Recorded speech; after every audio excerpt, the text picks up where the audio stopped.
ये आप सबका योगदान है जिन्होंने इस देश के अंदर एक माहौल बनाने का काम करा, इस देश की सरकार को बताने का काम करा कि अगर आप युवाओं की आवाज को दबाने का काम करोगे, भरत तिवारी जैसे समाज सेवकों की हत्या करने का काम करोगे, तो युवा आज जवाब देने में सक्षम है और मातूल जवाब मिलेगा आपको।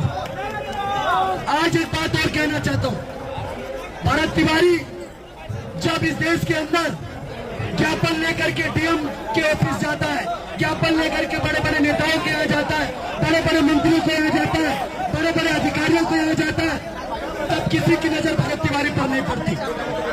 लेकिन जब भरत तिवारी के हाथ में पिस्टल आ जाती है तो पूरा का पूरा प्रशासन, सरकार इसको अपराधी बनाने में जुट जाती है।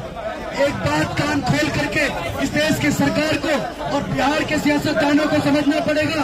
और अभिषेक ठाकुर किसी के बात से नहीं डरता, डंकी की चोट पर जंतर मंतर से कह रहा हूं कि भरत तिवारी एक ब्राह्मण था और मेरा नाम अभिषेक ठाकुर है, छत्री कुल से आता हूं, जहां ब्राह्मणों का पसीना गिरेगा वहां खून गिरा देंगे। और इन नेताओं के लिए कहना चाहता हूं, राजनीति इनका धर्म है, ये नेता बड़े बेशर्म है और सेक लेते राजनीतिक रोटियां जब देखते हैं तवागर में। इनको जब तक भरत तिवारी को इंसाफ नहीं मिलेगा, इनको कहीं पर भी इस मंच पर भटकने नहीं देना।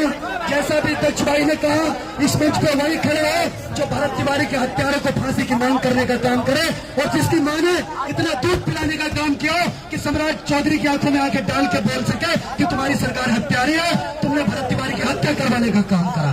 और उन सभी अधिकारी जिन्होंने भी भरत तिवारी की हत्या करने का काम करा, उन सभी के ऊपर एफआईआर दर्ज करके उनके ऊपर कोर्ट का ट्रायल चला करके फांसी से बड़ी सजा होनी चाहिए। एनकाउंटर के बदले एनकाउंटर होना चाहिए, इससे नीचे कुछ नहीं होना चाहिए। यहाँ पर मेरे बहुत युवा साथी बैठे हुए, आपको कसम है आपकी माता की और मुझे पूरा विश्वास है अपने देश के युवाओं पर।